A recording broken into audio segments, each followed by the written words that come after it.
Andyan po yung ating NIA Road, makikita nyo po yun sa screen. Barangay Road na papasok ng kaunti, andyan na po yung ating project. 7.2 hectares, kaya napakaliit lamang po ng community at napakaaliwalas ng lugar. At the same time, meron lang po tayong itatayo na 848 units dito. Meron din po tayong napaka-progressive po ng ating NAIC. Sa future po, may mga itatayo po tayo dyan, mga establishments katulad po ng SM. Kaya po, yan po yung mga aabangan natin. At the same time, napakaganda rin po na accessibility ng lugar. Ang project po na ito ay accessible via Cavitex po yan, pa Antero Soriano, and pa dito po sa Governor's Drive kung galing po kayo ng Dasma. So, ang ating mga unit po dito ay may townhouse po tayo.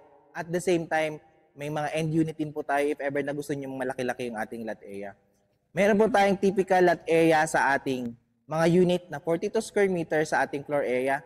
And at the same time, sa ating lot area naman po, meron po tayong 43 square meter at sa end unit po natin, in case na gusto nyo na mas malaki ang inyong lot area, na 57.75 square meter naman po dyan. Yan po yung mga typical na area po natin dito sa unit na to. Ang ating turnover po dito ay semi-complete. So, less na lang po ang ating ipagagawa.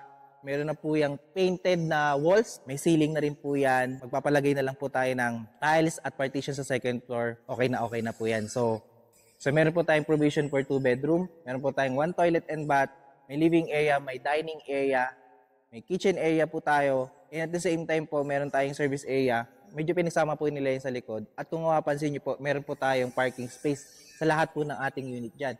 So ngayon, napapansin nyo rin po na meron tayong gate at fences dito sa labas, kasama po yun sa turnover. Yan po yung kagandahan kay Pacific Town. So, ano pang hinihintay natin? Tignan po natin ang unit.